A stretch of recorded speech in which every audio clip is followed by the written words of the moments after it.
आप सुन रहे हैं ध्येय टीवी का न्यूज़ दिस आवर प्रोग्राम और मैं हूं विवेक ओझा। आज के एपिसोड में हम बात करेंगे कि देश के गृह मंत्रालय का नया हाइब्रिड सुरक्षा मॉडल क्या है।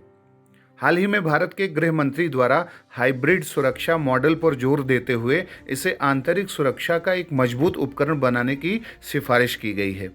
चूंकि भारत सरकार का गृह मंत्रालय देश में आंतरिक सुरक्षा प्रबंधन के लिए मूल रूप से जिम्मेदार है और इसीलिए गृह मंत्री द्वारा हाइब्रिड सुरक्षा मॉडल का प्रस्ताव करना तर्कपूर्ण भी है और आवश्यक भी। हाइब्रिड सुरक्षा मॉडल के तहत यह विचार दिया गया है कि निजी क्षेत्र की विभिन्न औद्योगिक और विनिर्माण इकाइयों यानी जो इंडस्ट्रियल और मैन्युफैक्चरिंग यूनिट्स हैं, उनको प्रभावी सुरक्षा मुहैया कराने के लिए केंद्र सरकार का अर्धसैनिक बल CISF यानी सेंट्रल इंडस्ट्रियल सिक्योरिटी फोर्स और निजी सुरक्षा एजेंसियां हाथ मिला सकती हैं। गृह मंत्रालय का मानना है कि CISF जैसे सुरक्षा बल अकेले देश भर में निजी क्षेत्र की विभिन्न औद्योगिक और विनिर्माण इकाइयों को प्रभावी सुरक्षा मुहैया नहीं करा सकते और इसी कड़ी में गृह मंत्रालय द्वारा CISF से निजी सुरक्षा एजेंसियों को प्रशिक्षण देने की जिम्मेदारी लेने पर विचार करने को भी कहा गया है। देश के गृह मंत्रालय द्वारा सीमाओं और बंदरगाहों के पास स्थित औद्योगिक इकाइयों पर ड्रोन के बढ़ते खतरे को लेकर चिंता व्यक्त की गई है और गृह मंत्रालय ने CISF से DRDO और सीमा सुरक्षा बल यानी BSF जैसी एजेंसियों के साथ मिलकर इस खतरे के खिलाफ एक प्रभावी टेक्नोलॉजी तैयार करने के लिए आग्रह किया गया है। लगभग 1.64 लाख सुरक्षा कर्मियों से लैस CISF मौजूदा समय में देश के 65 नागरिक हवाई अड्डों की सुरक्षा का जिम्मा संभाल रहा है। सरकारी और निजी क्षेत्र के कई महत्वपूर्ण बुनियादी ढांचों की हिफाजत की जिम्मेदारी भी उसी पर है। CISF केंद्रीय गृह मंत्रालय के अधीन काम करता है। अब अगर हम बात करें कि हाइब्रिड सिक्योरिटी मॉडल की ज़रूरत क्या है, क्यों इसके लिए मांग की जा रही है या होम मिनिस्ट्री इसे क्यों तार्किक बता रहा है, तो इसे हम ऐसे समझ सकते हैं कि निजी सुरक्षा अभिकरणों यानी जो प्राइवेट सिक्योरिटी एजेंसीज हैं, उनकी संख्या और भूमिका लगातार बढ़ रही है। इन निजी सुरक्षा अभिकरणों को प्रशिक्षण देने की जिम्मेदारी CISF ले, ऐसा गृह मंत्रालय की मंशा है। भारत $2.5 ट्रिलियन अर्थव्यवस्था से $5 ट्रिलियन अर्थव्यवस्था बनने की दिशा में काम कर रहा है। ऐसे में विभिन्न उद्योगों, व्यवसायों, औद्योगिक अभिकरणों के प्रोडक्शन यूनिट से लेकर उनके भवनों, परिसरों की सुरक्षा बहुत जरूरी है। देश की अर्थव्यवस्था के केंद्रीय क्षेत्रकों यानी जो core sectors of Indian economy हैं और देश के सामरिक प्रतिष्ठानों की सुरक्षा भी आर्थिक प्रगति के लिए बहुत जरूरी है और इसीलिए CISF को इसकी जिम्मेदारी भी दी गई है और अब CISF की यह भूमिका को डाइवर्सिफाई करते हुए अन्य निजी क्षेत्र के जो उपकरण हैं उनके साथ इसे मर्ज करने की कोशिश की जा रही है।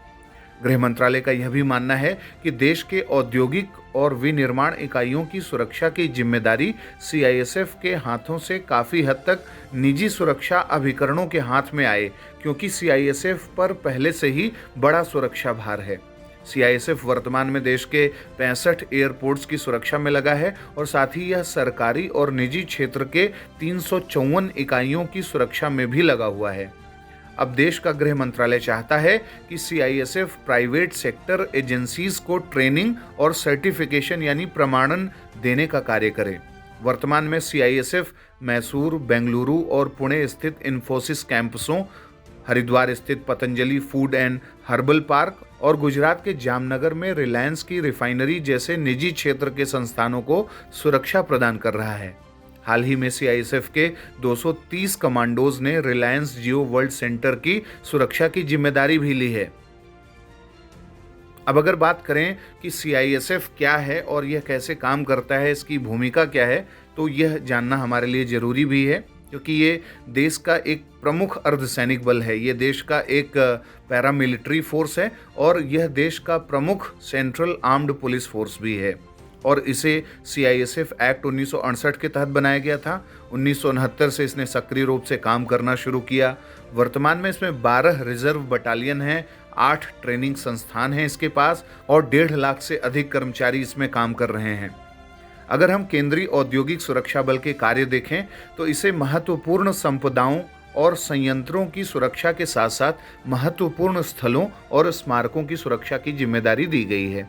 इसे सामरिक प्रतिष्ठानों यानी जो हमारे देश में स्ट्रैटेजिक इंस्टॉलेशंस हैं, जैसे अंतरिक्ष विभाग, ऊर्जा विभाग, एयरपोर्ट्स, दिल्ली मेट्रो, जितने भी हमारे प्रमुख बंदरगाह हैं, ऐतिहासिक इमारतें, हिस्टोरिकल मॉन्यूमेंट्स और भारतीय अर्थव्यवस्था के मूलभूत क्षेत्रों जैसे पेट्रोलियम, प्राकृतिक गैस, विद्युत, कोयला, स्टील, खनन क्षेत्र आदि को सुरक्षा प्रदान करना है। तो इन सब क्षेत्रों में सीआईएसएफ के जो कमांडोज हैं उन्हें तैनात किया जाता है और इन सब प्लेसेस पे वो सिक्योरिटी देते हैं।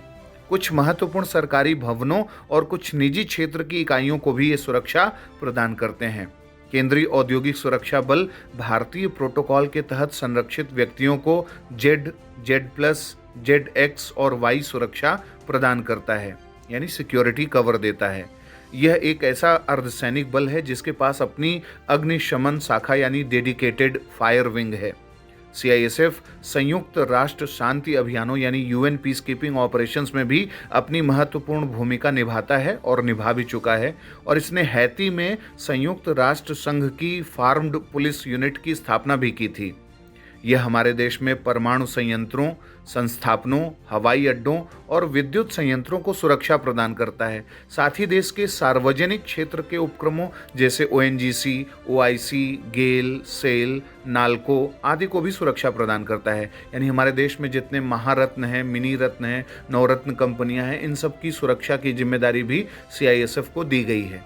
तो जिस तरीके से हमारे देश में और पूरी दुनिया में हम देखें कि ग्लोबलाइजेशन, लिबरलाइजेशन और प्राइवेटाइजेशन बढ़ रहा है, जिस तरीके से औद्योगिक जितने भी बिजनेस हैं वो डाइवर्सिफाई हो रहे हैं, ईज़ ऑफ डूइंग बिजनेस की बात हो रही है, निवेशक अलग अलग प्रकार के निवेश ढूंढते हैं। तो ऐसे में किसी भी देश की अर्थव्यवस्था की जो प्रगति है वो इस बात से मापी जाएगी कि वहाँ के जो आर्थिक संस्थापन हैं, यानी जो इकोनॉमिक इंस्टॉलेशंस हैं, स्ट्रैटेजिक इंस्टॉलेशंस हैं, उनकी सुरक्षा का क्या इंतजाम किया गया है। तो सीआईएसएफ इस मामले में बेहतर तरीके से काम कर रहा है और अब सीआईएसएफ की इस भूमिका को और रेशनलाइज करने के लिए भारत सरकार के गृह मंत्रालय ने हाइब्रिड सिक्योरिटी मॉडल पर सोचना शुरू कर दिया है।